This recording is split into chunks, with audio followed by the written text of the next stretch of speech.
Hey friends, who's hungry?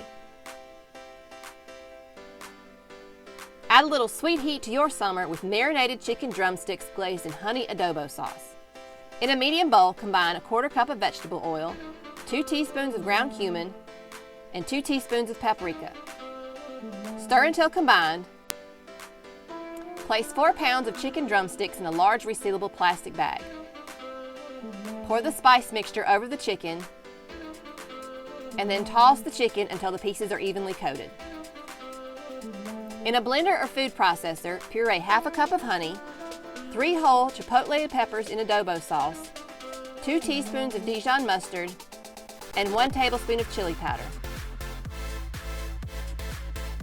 Season with salt and pepper to taste, then reserve half the sauce for basting. Preheat the oven to 450 degrees. Arrange the chicken drumsticks on a greased baking rack over a baking sheet. Season with salt and pepper, then bake for 15 minutes. Baste the chicken with the reserved honey chipotle sauce, flip, then baste the other side. Cook for an additional 20 to 30 minutes or until the juices run clear. Before serving, coat with additional honey chipotle sauce or arrange the drumsticks on a platter with sauce on the side.